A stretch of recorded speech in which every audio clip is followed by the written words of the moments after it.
지난주에 묵시 문학에 대한 이야기를 처음 드렸죠. 예언의 시대마저도 지나가고 예언마저도 없어진 새로운 시대, 극도로 암울한 시대에 묵시라고 하는 새로운 계시의 방법이 나타난다라고 말씀드렸습니다. 예언 속에는 현 세계의 지금 세상의 가능성을 조금이라도 보고 있어요. 예언자들은 항상 뭐라고 말한다고 그랬죠? 회개해라, 회개해라. 회개하라라고 외친다고 하는 것은 지금 잘못되어 있긴 하지만 회개의 가능성이 있는 사람들에게 외치는 말입니다. 그런데 회개의 가능성조차 없어진 시대에 묵시문학은 뭐라고 말하냐면 이 시대는 완전히 싸그리 무너져야 한다, 멸망해야 한다라고 말하는 것이죠. 예언의 시대에는요, 회개해라 라고 하면서 한편으로는 하나님께 기대는 측면이 있어요. 하나님께서 해주시겠지, 하나님께서 회복시켜 주시겠지, 우리가 회복만 하면 하나님이 구원하시겠지 라고 하는 막연한 기대가 한편에 있으면요, 묵지의 시대는 한편 더 나아갑니다. 한 발 더 나아가요. 하나님께 맡기는 게 아니라 하나님이 완전히 심판하시는데 우리가 결단해서 이 땅을, 잘못된 땅을 우리가 나서서 끝장내야 한다라고 하는 그런 결심과 결단으로 인도해 나갑니다. 구약성서의 그 묵시문학이 가장 잘 드러나 있는 책이 다니엘서예요. 다니엘과 스가랴 두 성경입니다. 다니엘서는 우리가 너무나 잘 알고 있는 이야기가 있잖아요. 바벨론에 끌려간 다니엘, 그리고 세 친구들 이야기. 바벨론의 궁정에서, 페르시아의 궁정에서 그 겪는 이야기들이 그 내용입니다. 그러나 실제로 다니엘서가 쓰여진 것은요, 바벨론에 끌려갔을 그때가 아니라 몇백 년 뒤에 그리스 헬라 제국이 다스리고 있을 그 시절에 쓰여진 이야기입니다.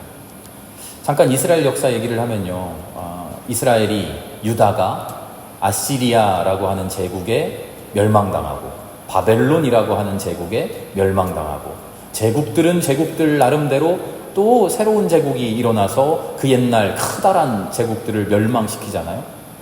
아시리아가 무너지고 바벨론이 무너지고 페르시아가 무너지고 메데라고 하는 제국이 또 무너지고, 그 뒤에 그리스, 헬라, 알렉산더 대왕 이름 기억나시죠? 전 세계를 제패했던 알렉산더 대왕이 그리스 헬라 제국을 세우고요. 그 뒤에는 우리가 너무나 잘 아는, 너무나 많이 들었던 로마 제국이 또 온 세계를 지배하지요.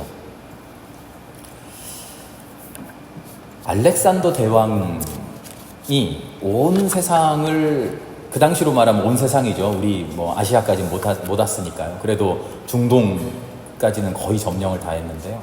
이 뛰어난 알렉산더 대왕이 죽고 나서 그 엄청난 제국을 다스릴 만한 사람이 없어서요, 그리스 제국은 제국을 넷으로 나눴어요. 제국을 4개로 나눠서 각각의 제국을 다스리는 왕들을 뒀어요. 그 중에서 이스라엘 지역을 다스리던 왕국을 특별히 헬라 제국 중에서도 셀주커스 왕조라고 불렀는데요.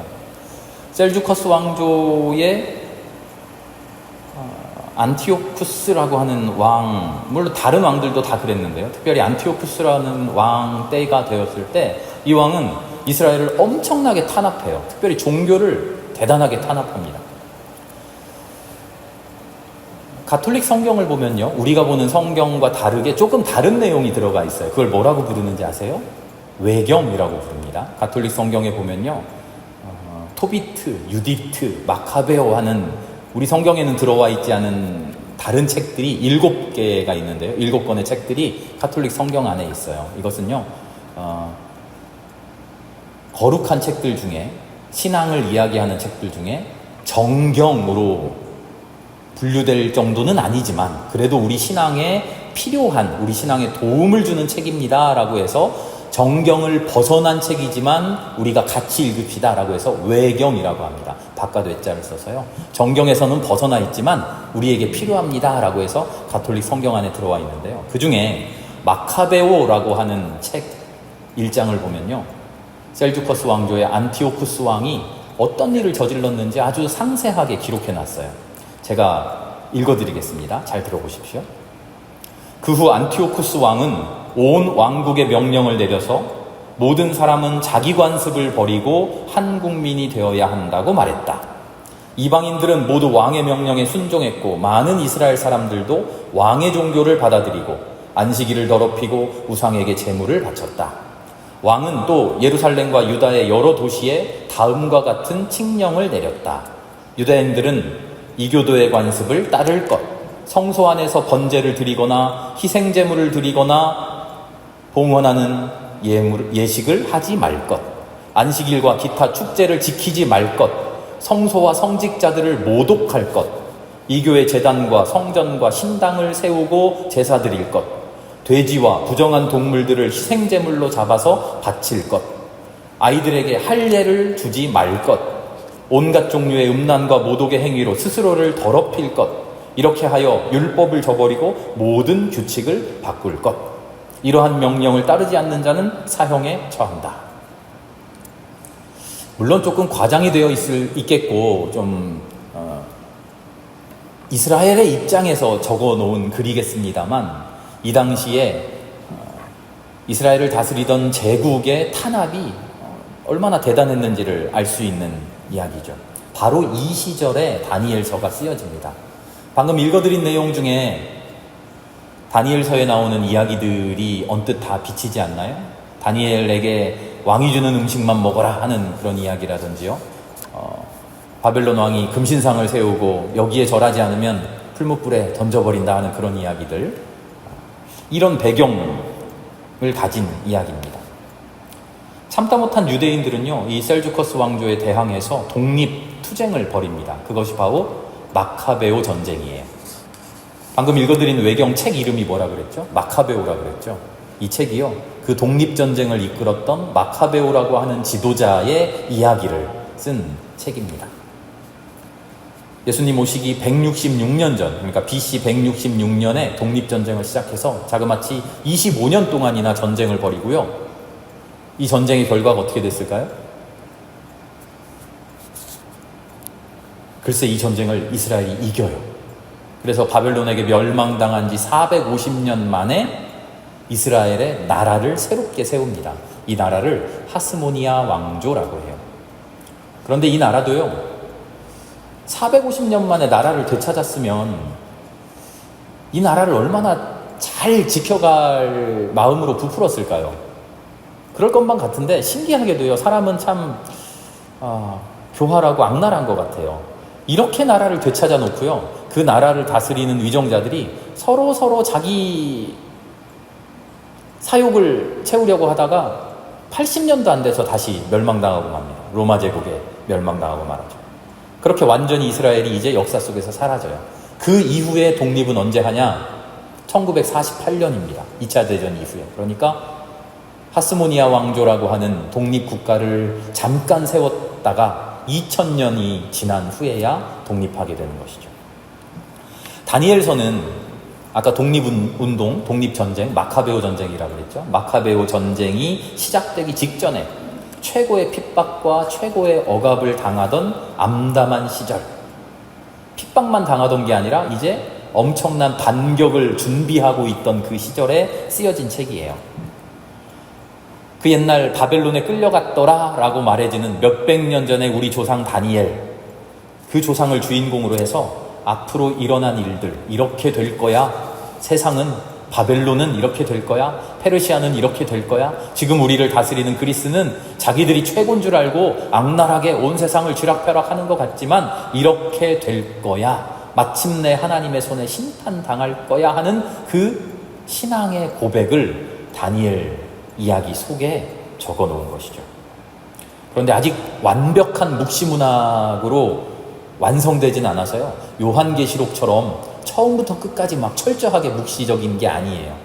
그냥 보통 평범한 그런 이야기로 쓰여져 있다가 묵시문학적인 이야기들이 툭툭 들어가 있죠. 그것이 우리가 함께 읽은 다니엘 7장의 이야기입니다.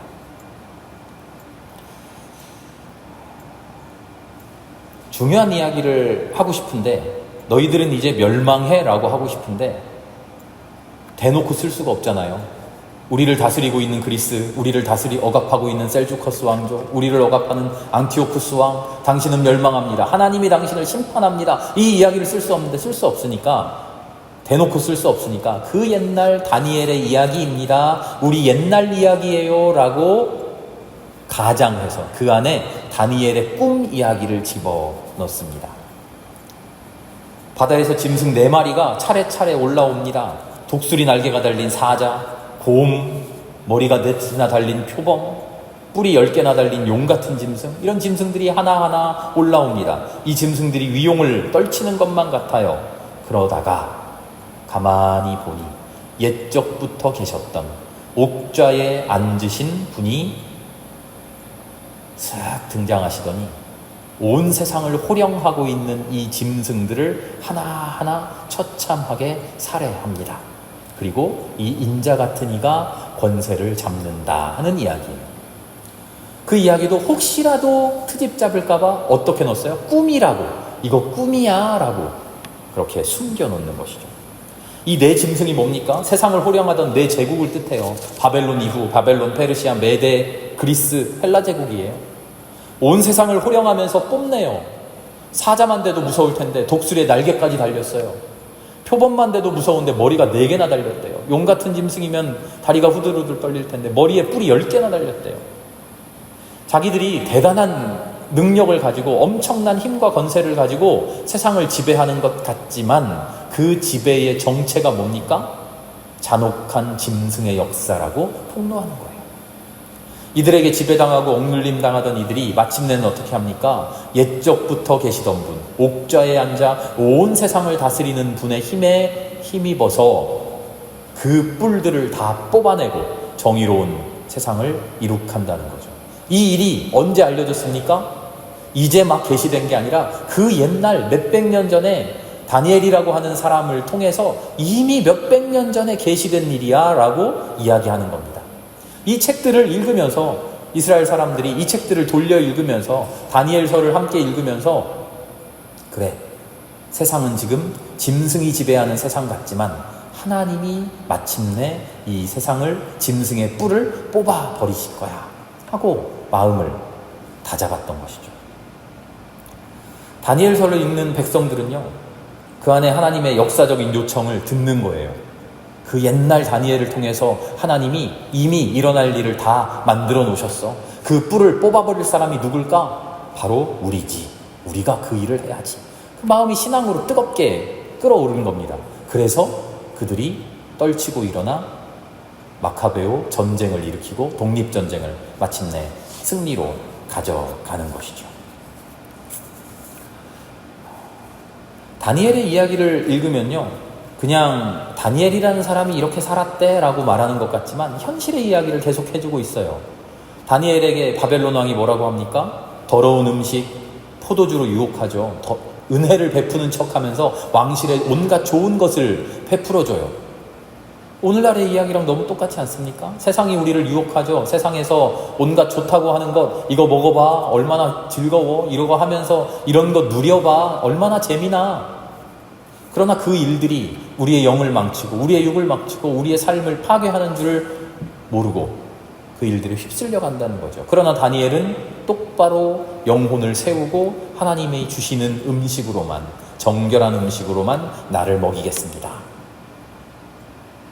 이스라엘 백성들에게 이렇게 말하고 있는 거예요. 다니엘을 봐라. 담대한 다니엘과 그 친구들을 봐라. 우리도 할 수 있다. 우리도 이겨낼 수 있어. 끝까지 신앙을 지켜보자. 하나님께서 악한 세상을 심판하시는 날이 다가왔어. 우리가 풀무불에 던져지는 것만 같지만 실제로 던져져서 죽지만 죽는 이들이 늘어나고 있지만 그들이 진짜 죽는 게 아니야. 풀무불 속에 친구들 셋이 던져졌는데 그 안에 하나님과 함께 넷이 돌아다니고 있어. 머리털 하나 그을리지 않아.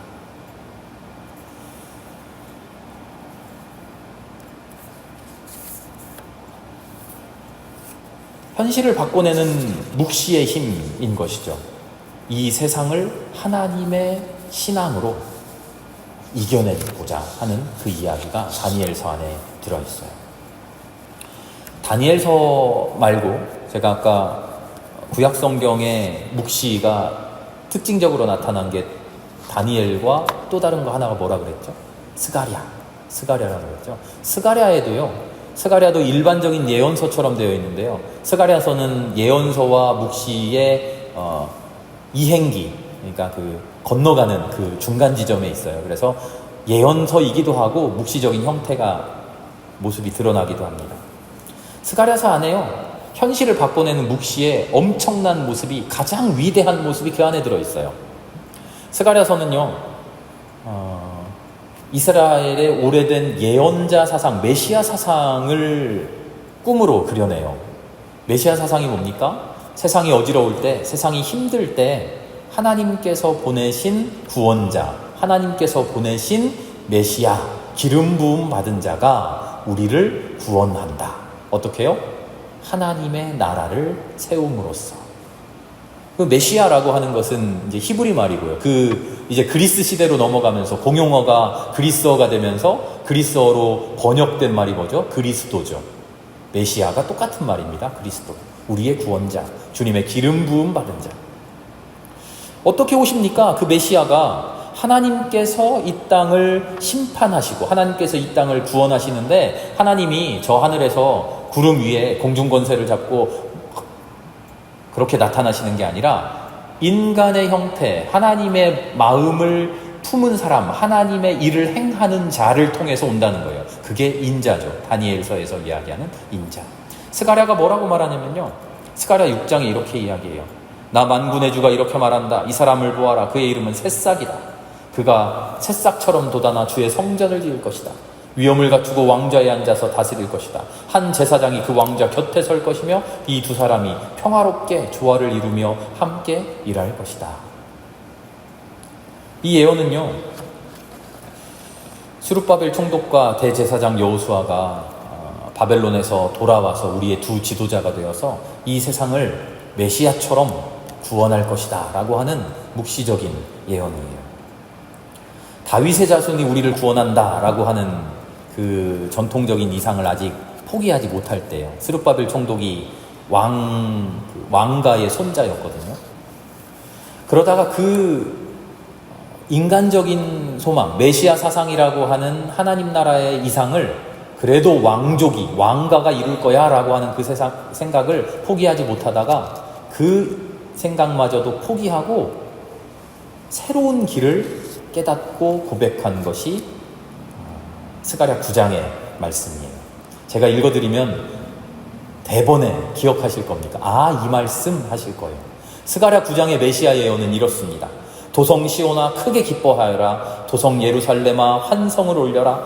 내 왕이 내게로 오신다. 그는 공의로우신 왕, 구원을 베푸시는 왕이다. 그는 온순하셔서 나귀, 곧 나귀 새끼인 어린 나귀를 타고 오신다. 언제 들어보셨습니까? 부활절 전에 종려주일 때 항상 이 말씀을 하잖아요. 종려주일 때 예루살렘에 입성하시면서 어린 나귀를 타고 입성하실 때 호산나라고 할 때 이 예언이 그 옛날부터 스가랴의 시절부터 예수님을 예언했다라고 하면서 이 말씀을 읽습니다.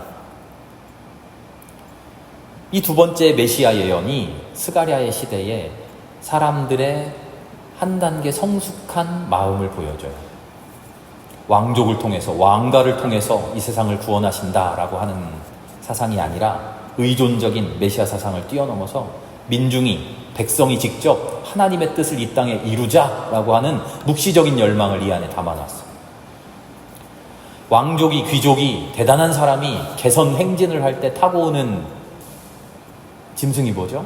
말을 탑니다. 말을 타요. 나귀는요, 그런데 스가랴는 지금 나귀를 타고 온다 그러잖아요. 그것도 새끼 나귀를.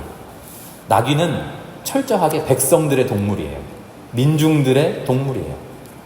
왕과 귀족의 동물은 말이고 군마, 병거를 타고 오는데, 이전에는 병거 타고 오는 구원자를 계속 기다리기만 했다면 묵시의 시대가 깊어질수록 아니야, 우리가 누구를 기다려? 우리가 나서서 해야지. 하나님이 이 땅을 심판하시는데 그 심판의 도구가 깨어난 우리, 결심한 우리가 되어야지 라고 말하면서 우리의 짐승, 나귀를 타고 우리가 온 세상을 구원하러 간다 하는 그 묵시 사상이 이 안에 들어간 것이죠.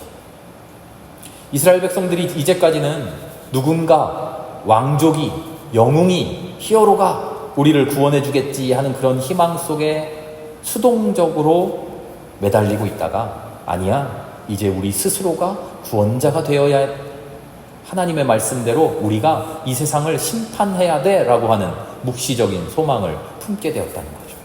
그 생각이 지금 이 스가랴 9장에 들어있어요. 이 말씀이 왜 중요합니까?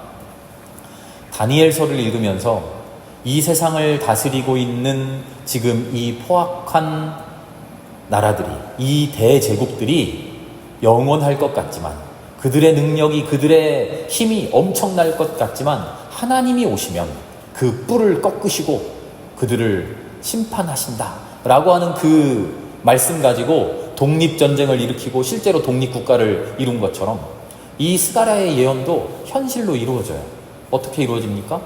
예수님께서 스스로 예루살렘 성으로 들어가시면서 구약 성경을 잘 알고 계셨던 예수님이, 구약의 묵시를 철저하게 알고 계셨던 예수님이 이 묵시의 예언을 그대로 이용하시는 거예요. 우리가 성경을 이해할 때요, 조심해야 될 것이, 이것 봐, 예수님이 나귀를 타고 가셨는데 몇백 년 전에 스가랴에서 보니까 예수님이 몇백 년 후에 나귀 타고 갈 거라고 이미 예언해 놨어. 이렇게 이해하면 성경을 잘못 이해하는 거예요. 그런 이야기가 아닙니다. 성경은 미래에 일어날 일을 예수님이 말 타고 가는지 나귀 타고 가는지 그거 콕 집어서 내가 미리 맞췄다 하는 그런 책이 아니에요. 성경의 의미는 그렇지가 않아요.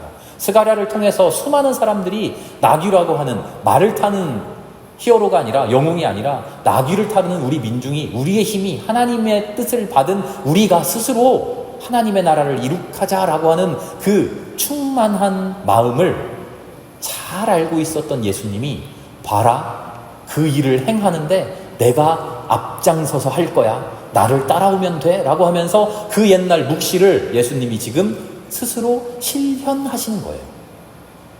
그러면서 백성들한테 이야기하는 거죠. 그 옛날 스가랴를 통해서 예언되었던 나귀 타고 오는 메시아, 지금 이루어지지 않습니까? 우리가 그걸 고대하지 않았습니까? 바로 예수님이 그분입니다 라고 말씀하는 거죠.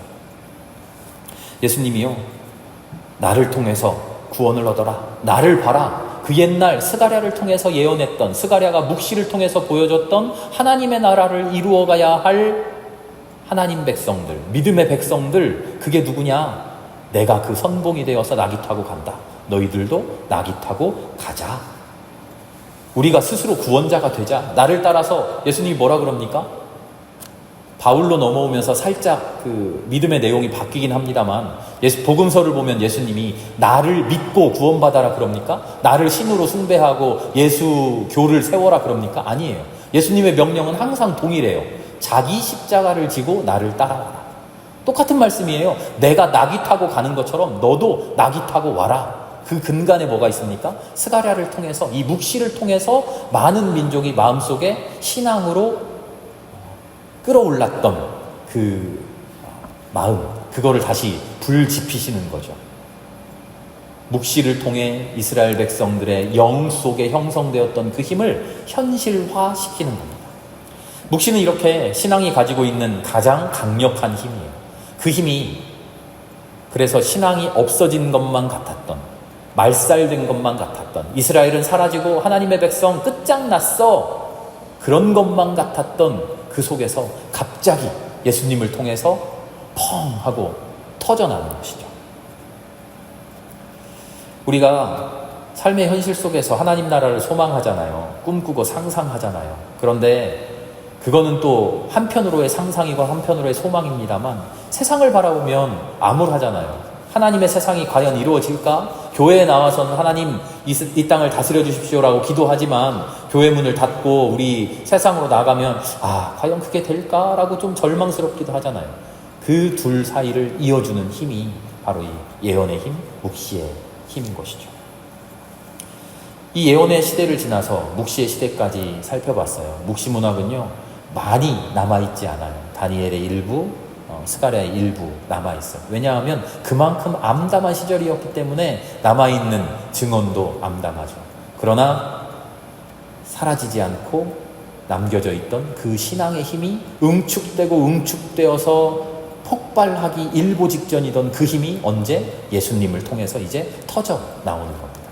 그래서 하나님 나라의 역사가 죽은 것만 같았던, 출애굽을 통해서 활활 일어나고 이스라엘 나라를 세우면서 뭔가 될 것 같았는데 웬걸 나라가 몰락하고 예언의 시대도 가고 묵시의 시대로 암울해지는 것만 같았던 하나님 나라의 역사가 예수님 시대에 이제 다시 온 세상에 전면적으로 이제 드러나게 됩니다. 그럼 이제 다음 주부터는 예수님 이야기를 해야겠죠. 그런데 예수님 이야기 들어가기 전에 구약의 신앙의 전통에 또 커다란 또 하나의 뿌리가 있어요. 이 뿌리가 우리 신앙에 참 특별한 점이에요. 왜 특별한가? 이 뿌리가 뭔가 이제 다음 주에 또 말씀드리겠습니다. 또 한꺼번에 말씀드리면 궁금증을 드라마 끝날 때도 다음 주에 뭔가 재미난 거 할 것처럼 딱 하고 마지막 장면 보여주고 끝내잖아요. 다음 주에 이 구약 예수님 시대로 넘어가기 전에 율법을 통한 하나님의 말씀, 예언을 통한 하나님의 말씀, 그것과 다르게 또 다른 신앙의 매우 중요한 전통, 이건 뭐였을까? 세 가지 균형을 이루어가는 마지막 세 번째의 신앙 전통에 대한 이야기를 이제 다음 주부터 2주 동안 한 3주 될 것 같은데요. 나눠보도록 하겠습니다. 함께 기도하겠습니다. 하나님, 오늘 묵시의 시대 이야기를 나누어 보았습니다. 하나님의 나라가 실패한 것만 같고 하나님은 안 계신 것만 같고 이 땅에 악의 세력이 득세하여 온통 그들의 세상이 된 것만 같을 때, 그러나 하나님은 저 깊은 곳에서 더 큰 힘을 우리에게 준비하고 계신 것을 보게 됩니다. 하나님, 우리의 삶이 암담할 때, 우리의 삶이 암흑과도 같을 때, 우리의 삶이 어둠으로 캄캄할 때 오히려 그 눈을 더 질끈 감고 그 속에서 주님을 깊이 만날 수 있는 우리가 되게 하여 주시옵소서. 묵시문학의 그 끝없는 힘이 마침내 현실로 예수 그리스도의 모습으로 터져 나왔듯이 우리도 삶의 어두움 속에서 끝까지 주님을 붙들고 하나님이 주시는 희망으로 그 소망을 응축시켜낼 때 우리의 삶에 하나님의 은혜가 아름답게 터져나오는 역사가 이루어지게 하여 주시옵소서. 모든 말씀을 예수님의 이름으로 감사하며 기도합니다. 아멘.